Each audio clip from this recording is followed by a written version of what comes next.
Average Pat's Movie Reviews.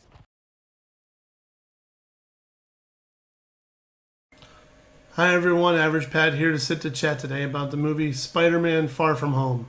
This is the newest movie in the Marvel Cinematic Universe. I got my collectible card yesterday for attending it. It is the 23rd movie in the Marvel Universe. This one associated with Sony as well, due to the movie rights contracts. And this one follows the heavy hitter Endgame. Now, spoiler warning, there are so many things I can do to avoid that spoilers for any other review. However, this one I need to, unfortunately, address issues that were raised in Endgame. So there will be spoilers for Endgame in this trailer. If you haven't seen Endgame, wait until you see it before you watch this review, please. Appreciate it. That being said, this movie follows up with Peter Parker coming to terms with the loss of Tony Stark. He's set the bar so high for superheroes with the sacrifice that he made, and Peter unfortunately is feeling the pressure of having to live up to that sacrifice. They show him at a fundraiser with Aunt May, and he's bombarded with questions from reporters. Are you the new leader of the Avengers? Are you this? Are you that? Are you going to step up? How do we move forward? What do you want to do? How do you want to live your life? And he's only 16. He's just a kid. It's tough for him to handle, tough for him to understand. He wants to go and live a regular life as a kid. He wants to have a relationship with MJ. He wants to have, great friendship with Ned. He wants to go on a school trip now that all of his kids in his school are back. What they described coming back from being snapped is called the Blip. And it turns out it's been 5 years, which everybody knows from Endgame. But pretty much majority of their school class had been snapped, so they all come back. There's a nice little hilarious ode to the Avengers with some pretty cheesy music and photos in memoriam to them for the school. And it's just, it's high school. It's fun to watch. They all have to redo their the last year. They want to go and take a school trip. They go to Europe. While on their trip to Europe, they come across shenanigans and hijinks that force Peter, instead of living just a regular student life, to readdress his superhero status and has to fight. It introduces into the world Mysterio, Quentin Beck, played by Jake Gyllenhaal, who embraces his role amazingly, fits right into the legacy of Marvel villains established by Loki, and then when Spider-Verse came around with Vulture. He's just another person to add to the list of great actors in a great role who really enjoys it and has a good time with it. Nick Fury recruits Peter to help out with fighting the Elementals, which are apparently from a different dimension, where a different universe where Quentin Beck is from himself. The hijinks are there, the stakes are there, the end of the world possibility is there. The question is whether or not Peter is able to handle it, able to handle the responsibility that is being forced upon him, or if he needs to back away and walk away. What it comes down to is a frustrating time for him. He's trying to find a way to ask MJ out. He has a plan that he wants to do while he's on his trip, which keeps getting interrupted by superhero work and having to be involved with Nick Fury and Mysterio. The overall characterization of the movie was amazing. The visuals are absolutely incredible.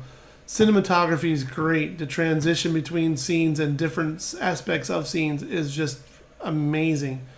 The computer RAM is just jaw-dropping. I happened to see this. Obviously, I showed the ticket. This was an IMAX. We also saw it in 3D. I took 2 of my 3 boys to see it, and our jaws were on the floor. It was amazing to watch.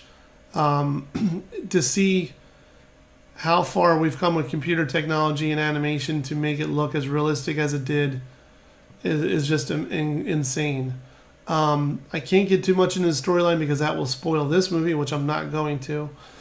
Anybody who's familiar with Mysterio in the comics knows that he's not quite what he seems to be, or is he? Is it that simple, or is it more to it? It kind of leaves it up in the air.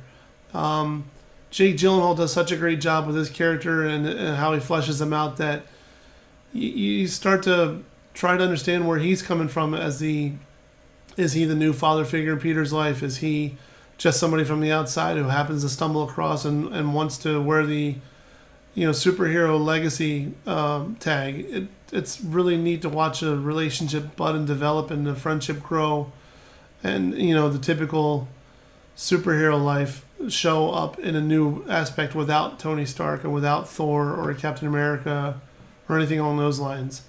The side characters are incredible. I really like the way they fleshed out these characters. Ned is hilarious, has a great scene, multiple scenes in his storyline. Flash Thompson shows that he actually respects Spider-Man a lot more than he lets on, even though he continuously picks on Peter. It's just, the development of even the teachers that are on the trip with them. Just you see the storyline, politely go towards them a little bit and to flesh them out a lot more.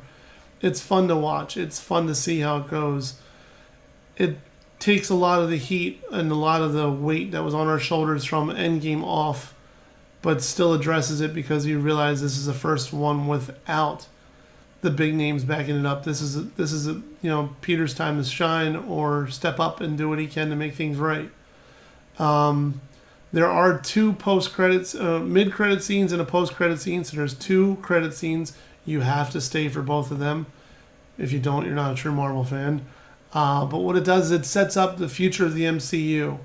They're very powerful, very integral to the rest of the MCU.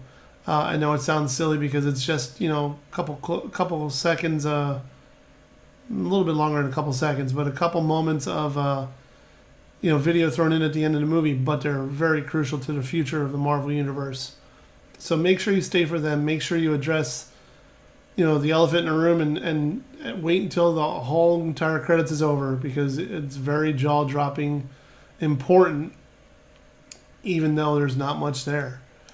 It's a lot to look into, a lot to look forward to, and it sets up the future of the MCU in very, very good hands and a good direction to go.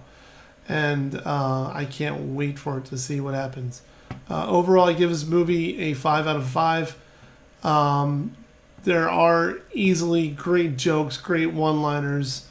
There's a lot of cameos of people that, unfortunately there's no Stan Lee cameo because Endgame was his last one. However, there's, a lot of Easter eggs to pay attention to, a lot of things to realize. And when you tie the knot with the laces that are given to you, you realize how beautiful a knot it really is. The web they weave with these movies, with Marvel thinking so far ahead, sets up so much. And this is just another step on that ladder climbing to the amazing success that they've had. So again, 5 out of 5. It's a great movie. It's a great time. There might be a couple scenes that are a little heavy for young ones. My youngest is now 10. My middle child is 10. He handled it pretty well. I didn't want to take the youngest because I wasn't sure about it. I'm probably not going to take him to see it right away. I'll wait until it comes out on streaming for him to see it. He's only 5. But the middle child at 10 enjoyed it, had a great time at the movie theater. My oldest loved it as well. We had great conversations about the future of Marvel and how much they're impressed and can't wait for it. So make sure you go see this. It's definitely worth it. I personally think it's worth the IMAX cost, just to get the overall experience. If you happen to have IMAX near you, take advantage of it. Go see it. We're lucky in this area that we have multiple ones. I went to King of Prussia, which is affectionately referred to by my children as the Uber Theater, just how big the screen is. So make sure you go and get a chance to go see it. Go see it on IMAX if you can. If you like my review, you like my comments, you want to throw your own comments up, please feel free to leave a comment here on YouTube.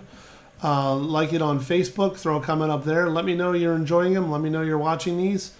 Let me know what films you want me to review later. I'm going to try to go either tonight or tomorrow to go see Yesterday. I really want to do a review for that one. It looks intriguing, and I can't wait to share that with you guys. Thanks a lot for watching. Have yourselves a great day.